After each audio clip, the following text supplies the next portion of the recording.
लखनऊ के Excel fruit export company में काम करने वाली 27 साल की अंजलि बड़ी परेशान थी।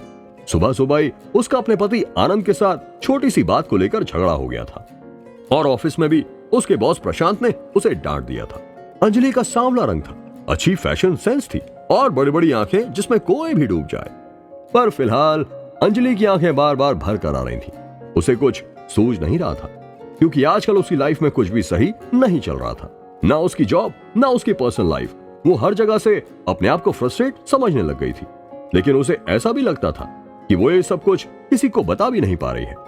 इसलिए आज उसने फैसला कर ही लिया कि वो अपनी मम्मी को अपनी ये सब फ्रस्ट्रेशन बता देगी। ये सोचकर वो काम को बीच में छोड़कर अपने मोबाइल लेकर वॉशरूम में चली गई। उसने वॉशरूम की लैच लगाई और फोन निकालकर नंबर डायल किया। वह फोन कान से लाकर बैठी थी, उसकी आंख से आंसू बह रहे थे। थोड़ी देर बाद दूसरी तरफ फोन उठाया गया। मम्मी। अंजलि के सब्र का बांध टूट गया। उसने रोते हुए अपना बोलना जारी रखा। अब मुझसे और नहीं होता। मैंने कहा था ना, मुझे अभी शादी नहीं करनी और ना ही ये जॉब करनी थी। अपने घर में अच्छी थी, लखनऊ आना ही गलती थी मेरी। सोचा था यहाँ कुछ कर सकूंगी, पर एक तरफ मेरा बॉस है तो दूसरी तरफ मेरा पति। ये दोनों ही मेरे दुख का कारण बन चुके हैं। अंजलि की बात सुनकर उसकी माँ को धक्का लगा था, फिर भी उसने बात को संभालते हुए कहा, अरे बेटी, ऐसा होता है। नया शहर, नए लोग, नए रिश्ते, समझने में समझाने में एडजस्टमेंट होने में देर लगती है बेटा। संयम से काम लो बेटी। सब ऐसे एक झटके में तोड़ते नहीं है। पंछी को भी घरौंदा बनाने के लिए तिनका तिनका इकट्ठा करना पड़ता है। माँ की बात सुनकर अंजलि को और गुस्सा आ रहा था। वह समझ नहीं पा रही थी कि उसकी माँ, जो उसकी हर बात को अब तक झट से समझ जाती थी, आज उसकी बात क्यों नहीं समझ पा रही है। उसने अपनी माँ से कहा, तुम मुझे समझना नहीं चाहती। जब से यहाँ ज्वाइन हुई हूँ, रोज बॉस का गुस्सा झेलती हूँ, जो छोटी छोटी बातों के लिए डांट देता है। कल भी एक रिपोर्ट देने के काम को पूरा करने के लिए शाम को देर तक रुककर मैंने रिपोर्ट बनाई। काफी रात हो गई थी तो घर जाकर बाकी का काम किया। सुबह जल्दी आई और उसके आने से पहले रिपोर्ट सबमिट किया तो कहता है कि सेल्स की रिपोर्ट उसने मांगी ही नहीं थी, उसने कोई दूसरी रिपोर्ट मांगी थी। अब मैं क्या करूं मम्मी? और ऊपर से मेरा पति आनंद, कल देर हो गई तो महाशय घर में बैठे थे, मेरा इंतजार कर रहे थे। घर पहुंची तो पूछता है खाना बाहर खाने चले। क्यों, मैं नहीं बना सकती? मुझे एक आध बार देर होती है तो जताने की क्या जरूरत है? हमेशा तिरछी बात करेगा और खुद छोटी छोटी चीजों का ध्यान नहीं रखता। गीला तौलिया बिस्तर पर पड़ा रहता है। जो भी सामान लाएगा हॉल में डाइनिंग टेबल पर रखेगा, पीने की बोतल भर के फ्रिज में नहीं रखेगा। मुझे नहीं रहना ऐसे आदमी के साथ। अपनी बेटी की बात सुनकर माँ को समझ नहीं आ रहा था कि वह क्या कहे। उसने सिर्फ इतना कहा, देख बेटी अंजलि, घर जल्दी नहीं बसता। वक्त दोगी तो सब कुछ अपने आप सही हो जाएगा। लेकिन अंजलि कहाँ अपनी माँ की बात मानने वाली थी। उसने मम्मी को भी गलत ठहराकर फोन कट कर दिया और अपनी सीट पर जाकर काम करने लग गई। तभी उसके बॉस ने उसे अपने कैबिन में बुलाया और कहा, अंजलि जी, आपका ध्यान कहाँ रहता है? आपको एक रिपोर्ट मांगी थी, एक प्रेजेंटेशन बनाने के लिए कहा था, दोनों नहीं हुए। रिपोर्ट तो भेजो यार वक्त पर। क्लाइंट के साथ मीटिंग में क्या बात करोगे? बॉस की आवाज में कोई चिढ़ नहीं थी, वो मैटर ऑफ फैक्ट बातें कर रहा था। पर अंजलि को अब ये सब सहन नहीं हो रहा था। भाड़ में जाओ आप और आपकी कंपनी, नहीं करना मुझे यहाँ काम। इतना कहते हुए अंजलि बॉस के कैबिन से बाहर निकलकर अपने पर्स, लैपटॉप और टिफिन उठाकर बाहर निकल गई। ऑफिस के बाहर भयंकर लू चल रही थी, मगर अंजलि को गुस्से के बीच सिर्फ कहीं दूर भाग जाने की इच्छा कर रही थी। वो गुस्से में मेट्रो स्टेशन की तरफ चलने लगी। रास्ते में उसने देखा कि एक बैरागी एक कुत्ते को बड़े लाड़ प्यार से समझाने की कोशिश कर रहा है और कुत्ता उस पर भौंके जा रहा था। वह डरा हुआ भी लग रहा था। काफी देर तक बैरागी उस कुत्ते को समझाता रहा। आखिर कुत्ते का भौंकना कम हुआ, फिर वह दुम हिलाने लगा। आखिर में उसने बैरागी के हाथ से रोटी का टुकड़ा लेकर खाया। अंजलि उस पूरी सीनरी को ध्यान से देख रही थी। आखिर वह बैरागी के पास गई और उनसे पूछा, बाबा, आपको डर नहीं लगा? कितना खूंखार कुत्ता था। बैरागी ने अंजलि की तरफ देखा, फिर उसने मन मुस्कुराते हुए और कुत्ते के सिर पर हाथ फेरते हुए कहा, क्या सच में? देखो कितना प्यारा कुत्ता है, डरा हुआ है, परेशान है। उसे किसी ने समझा ही नहीं, उसे धुतकार ही मिली।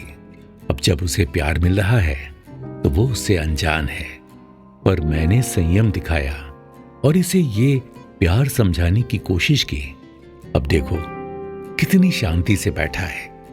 अंजलि ने बाबा की ये बात सुनी और अपनी फ्रस्ट्रेशन को भी बाबा को बताते हुए कहा, जानवरों को तो आसान होता है बाबा समझाना, लेकिन कभी कभी अपने ही लोग अपने लोगों को ही समझ नहीं पाते कि उन्हें क्या चाहिए और अपनी ही बातों को सब पर थोपते रहते हैं।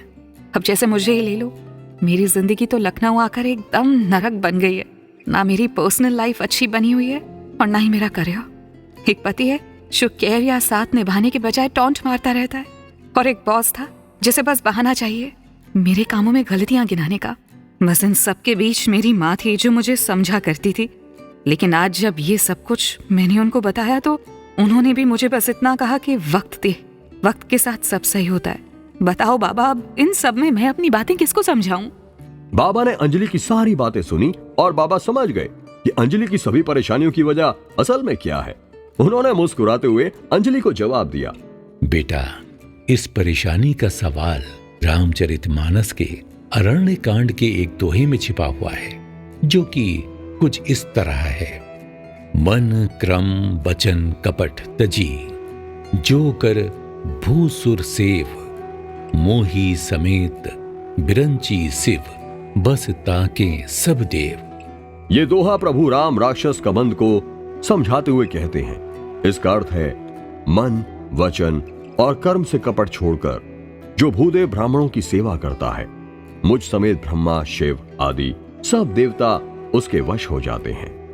ये दोहा रामचरितमानस में तब आता है जब राम ने देखा कि एक असुर कबंध को उनके चरणों से इतनी प्रीत है, यानी वो राक्षस भले ही राम का विरोधी था, पर वो विरोध भक्ति कर रहा था। राम को ये बात भा गई। उस राक्षस ने राम के चरणों पर अपना शीश नवाया और श्री राम ने उसे मोक्ष दिया। इस दोहे का अर्थ सुपर्णखा नहीं जानती थी, इसलिए उसके नाक कान कट गए, मगर वही शबरी इसका अर्थ जानती थी, इसीलिए उसे मोक्ष मिला। बैरागी की बात सुनकर अंजलि की उलझन और बढ़ गई। वह रास्ते पर बैरागी के सामने घुटनों के बल बैठ गई। फिर उसने बैरागी की तरफ देखा और पूछा, बाबा आप ये कैसी बात कर रहे हो? कहाँ शूर्पणखा, कहाँ शबरी? मुझे कुछ समझ में नहीं आ रहा है। तब बैरागी ने कहा, चलो मैं तुम्हें समझाता हूं। इसका अर्थ है, जैसे जिस भी प्राणी के कर्म रहे होंगे वैसे उसको भगवान द्वारा फल मिलेगा। अब देखो, एक थी शूर्पणखा। रावण ने उसे दूर पंचवटी में वहां की सीमांत चौकी पर ध्यान रखने के लिए नियुक्त किया था। लेकिन जब उसने राम और लक्ष्मण को वहां एक छोटी सी कुटिया में रहते, शिकार करते, कंदमूल बटोरते देखा, तो उसके मन में राम के प्रति आसक्ति जागी। उसने अपने प्रेम को व्यक्त किया, पर जब राम ने उसे मना कर दिया और लक्ष्मण ने भी मना कर दिया, तो वो उस नामंजूरी को ले ना सके। जैसे आज भी प्यार में रिजेक्ट होने वाले उसे सहजता से नहीं लेते, वो एसिड अटैक पर उतर आते हैं, वैसे ही शूर्पणखा गुस्से में सीता पर दौड़ पड़ी। तब राम के आदेश पर लक्ष्मण ने उसके नाक और कान काट डाले। शूर्पणखा ने फिर भी सबक नहीं सीखा। उसने रावण से सीता का अपहरण करवाया और नतीजा यह हुआ कि पूरे राक्षस कुल का विनाश हुआ। तो क्या यह टल सकता था? शायद, अगर वो राम की बात मान लेती और उनका आचरण छोड़ देती। जब प्रभु राम ने उसे बताया कि वो सीता के हैं। अब दूसरी तरफ शबरी हैं। उसके गुरु मातंग ऋषि ने उसे केवल इतना कहा था, एक दिन प्रभु राम यहां आएंगे। वो उस दिन से इंतजार कर रही थी। उसकी कोई राम से बड़ी अभिलाषा भी नहीं थी। उसे बस उनसे एक दिन मिलना था, उनके दर्शन करने थे। जब राम आश्रम आएंगे तो वो उन्हें कुछ अच्छा खिलाना चाहती थी। उसके लिए वो बेर इकट्ठा कर रही थी।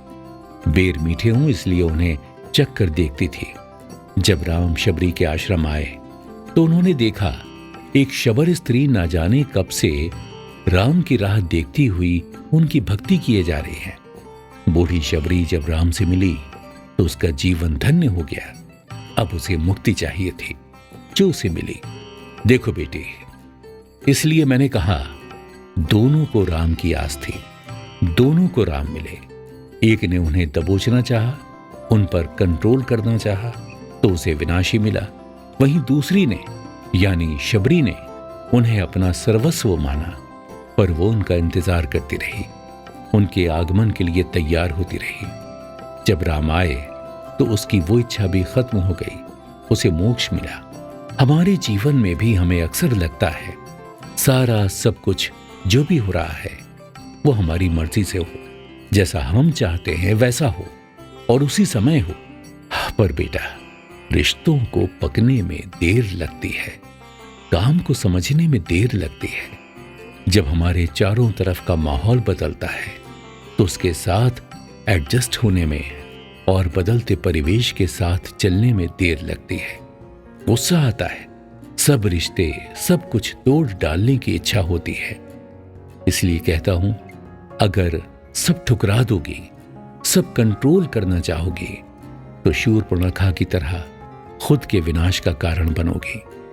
पर अगर संयम से काम लिया तो शबरी की तरह जीवन का चरम सुख पाओगी। इतना कहकर बैरागी चुप हो गया। तभी अंजलि का फोन बजा। फोन उसकी माँ का था। अंजलि ने फोन कान से लगाया।